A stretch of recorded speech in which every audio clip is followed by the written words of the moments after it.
Aloha. It's wonderful to see you all here again at such a critical time.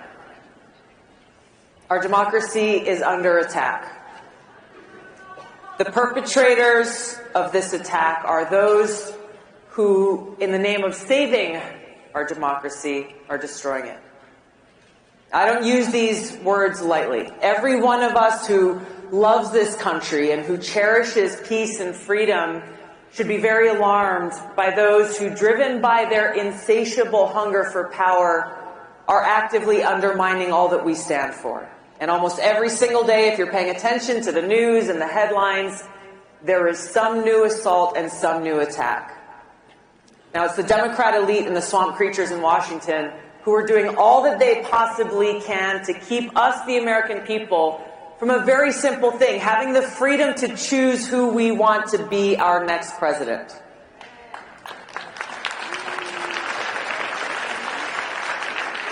And it is clear through their actions they have no respect for us, and they have no respect for our fundamental rights as citizens of this democratic republic. They are so terrified that we, the people, may make what they think is the wrong choice. That in the name of protecting democracy and saving us from ourselves, they're actually destroying our democracy and taking away our freedom.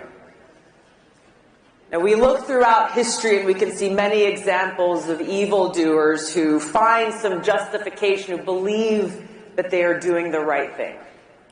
And so today we see the Democrat elite say with great concern in their voice that if the American people elect Donald Trump again, they warn us he will destroy our democracy. They say he will be the dictator-in-chief, that if he's elected, it will be the last election this country sees.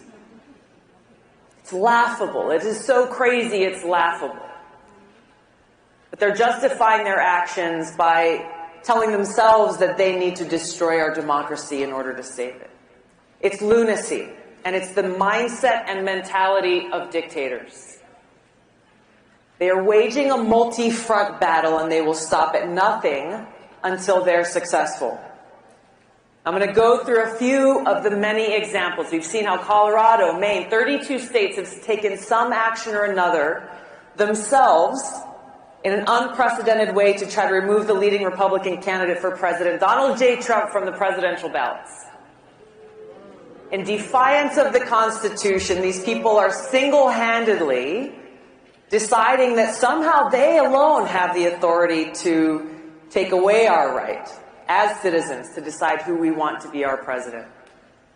We see in Congress, a progressive congressman, Khanna from California, someone who I've known for years.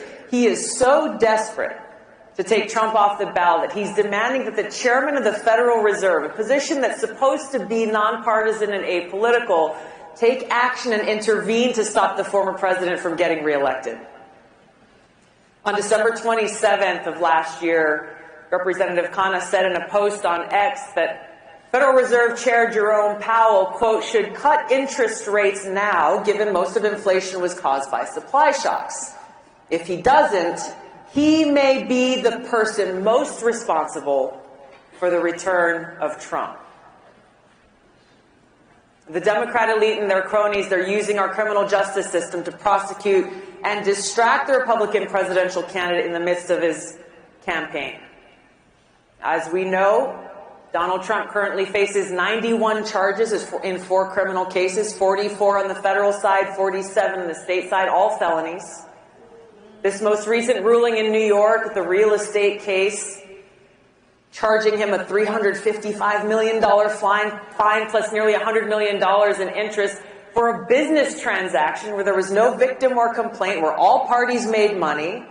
So egregious that even people who are not fans of Donald Trump are standing up and saying this is crazy and criticizing this judge's decision that from the very beginning has been a very clearly politically motivated hit job.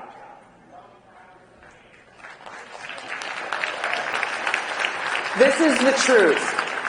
They're hoping and doing all that they can convict Donald Trump of some crime, any crime, to try to undermine his support and therefore prevent what they fear most, a second Trump presidency. And there's a reason why they're so afraid of him, because he poses a threat to this establishment where they draw their power from.